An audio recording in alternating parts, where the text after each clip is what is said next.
வணக்கம் மக்களே, இந்த வீடியோவில் நம்ம ஒரு சோகமான செய்தி தான் பார்க்க போகிறோம். 72 நாட்கள் ஷூட்டிங், அந்த நாட்கள் திரும்ப கிடைக்காது. வீடியோ வைரல் ஆகி வருகிறது.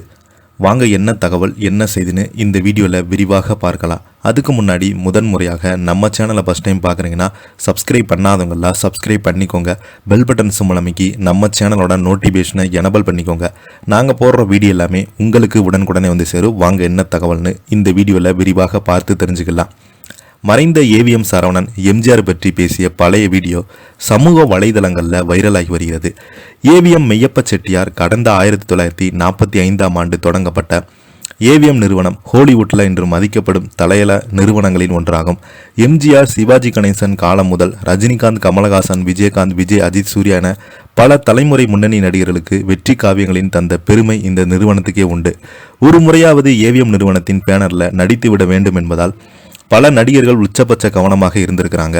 நிறுவனத்தின் ஸ்கப்தர் ஏவிஎம் மெய்யப்ப செட்டியாரின் மறைவுக்கு பிறகு அவரது மகன் சரவணன் நிறுவனத்தின் பொறுப்பை ஏற்றுக்கொண்டார். ஏவிஎம் நிறுவனத்தின் பாரம்பரிய மற்றும் வெற்றி பாதையில் எந்த ஒரு தெய்வம் வந்துவிடக்கூடாது என்பதில் மிகுந்த முனைப்புடன் செயல்பட்டார். இவரது தலைகீழான கீழ் ஏவிஎம் நிறுவனம் தொடர்ந்து ஏராளமான வெற்றி படங்களை கொடுத்து பெரும் லாபத்தை கண்டதும் பல ஊழியர்கள் வாழ்வாதாரம் விளங்கியது. பெரும் சாம்ராஜ்யத்தை நிர்வகித்த போது ஏவிஎம் சரவணன் அனைவரிடம் எளிமையாக பணிவுடன் பழகக்கூடியவர். எந்தவித ஆடம்பரமின்றி திரைத்துறை விழாக்களில் அவர் கலந்து கொள்வது பலருமே வியல்பில் ஆழ்த்தியது. ரஜினிகாந்த் உள்ளிட்ட அனைத்து நட்சத்திரங்களும் ஏவிஎம் மெய்யப்ப செட்டியார் மீது வைத்திருந்த அதே அளவு மரியாதையும் அன்பையும் சரவணன் மீது வைத்திருந்தாங்க.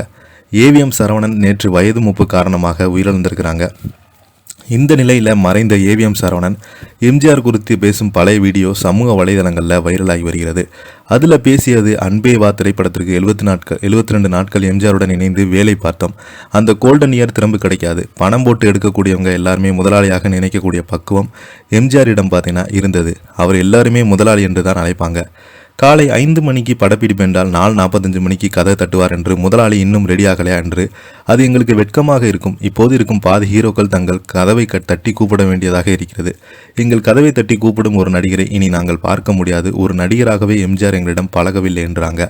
இந்த நிலையில் அவருடைய மரணம் சினிமா துறைக்கு மிகப்பெரிய ஒரு இழப்பாக இருக்கிறது. இதை பற்றி நீங்கள் என்ன கீழே உள்ள கமெண்ட் பாக்ஸில் மறக்காம பதிவிடுங்க. இந்த வீடியோ உங்களுக்கு பிடிச்சிருந்தா லைக் பண்ணுங்கள், ஷேர் பண்ணுங்கள், கமெண்ட் பண்ணுங்கள். நன்றி, வணக்கம்.